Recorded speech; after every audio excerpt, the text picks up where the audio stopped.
네, 저는 실은 교수님 강연 들으면서 계속 이 서자를 한자로 계속 쓰고 있었어요. 정말 오늘의 첫 번째 키워드는 정말 귀에 박힐 정도로 얘기해 주신 서, 바로 관용에 대한 이야기입니다.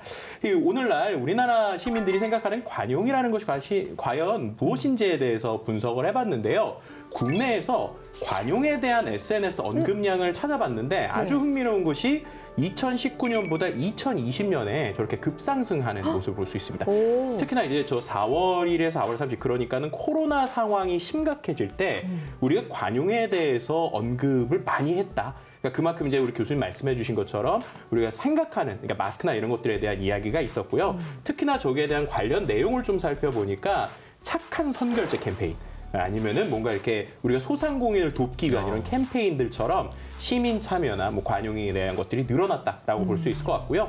특히나 이제 코로나19를 겪으면서 자신이 할 수 있는 소비 활동을 통해서 남에게 돕는, 그러니까 우리가 소비를 하면서 돕는 거죠. 네네. 이런 것들에 대해서 행복하다라고 하는 응답이 나이가 들수록 오히려 계속 높아지고 있는, 그러니까 10대에서 80.9%였는데 60대는 95.5%까지 높아지는 것을 알 수 있었고요.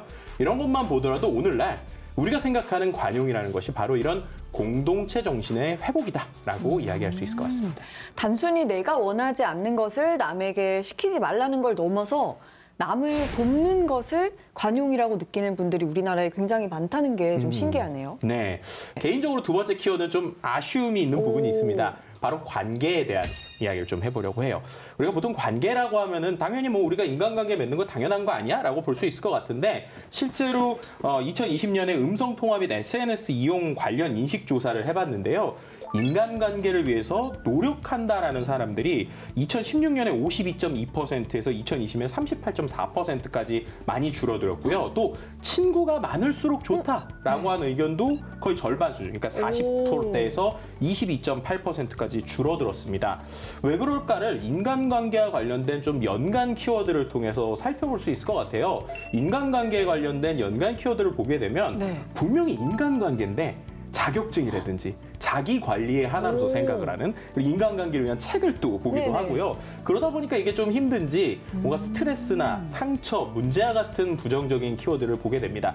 또 이제 중요한 것은 소통을 하는 수단이 그러다 보니까 예전엔 당연히 우리가 대화하고 전화하는 것이었는데 그것보다는 좀 간접적으로 이야기하려는 뭐 별그램이나 깨톡 같은 뭐 SNS 같은 쓰는 어떻게 보면 좀 삭막해져가는 현상들이 지금 좀 나오고 있는 부분이 개인적으로 좀 아쉬운 부분이 있더라고요. 네, 현대인들이 아무래도 뭐 인간관계를 뭔가 성장과 관련해서 좀 스트레스를 받는 것 같은 느낌을 저도 많이 받았었는데 이럴 때일수록 논어에서 말하는 수평적이고 또 평등하고 서로 소통하면서 이해하는 인간관계가 좀 필요하지 않을까 싶기도 합니다. 논어에 등장하는 인물들 간의 관계가 결국은 또 하나의 이 논어라는 철학을 만들어낸 거잖아요, 교수님.